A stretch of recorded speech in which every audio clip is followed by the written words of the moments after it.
L'éditorial du Figaro. L'Ukraine en guerre, 4 ans de solitude par Philippe Gély.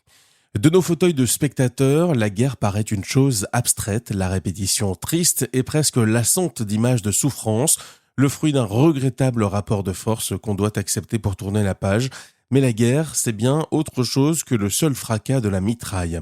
Une ombre qui enveloppe la vie tout entière, la mort qui rôde et ronge les âmes, le refus enragé de céder à celui qui veut vous anéantir, un défi permanent à la logique, sortir sous les obus pour se ravitailler, porter secours à d'autres dans une situation désespérée, s'accrocher à un chez-soi délabré et glacé.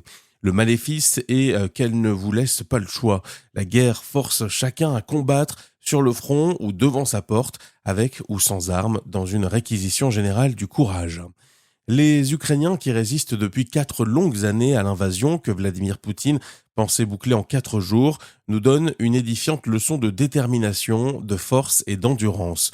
Au XXIe siècle, dans un monde amolli par le confort et la technologie, ils s'accrochent à ce dont on veut les priver, leur pays, mais aussi la liberté, la démocratie, les valeurs dont nous jouissons, en nous étonnant qu'ils y tiennent tant.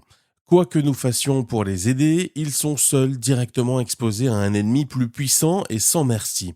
Seuls aussi face à une montagne de problèmes, fragilité du front, vie détruite, assistance aux blessés, armement, approvisionnement, électricité, espionnage, trahison, corruption.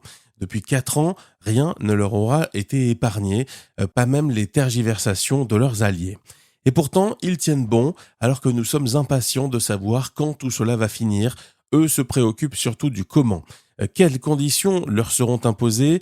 Quel avenir leur sera permis? Kiev n'attend pas une métamorphose de Poutine soudainement bénévolant.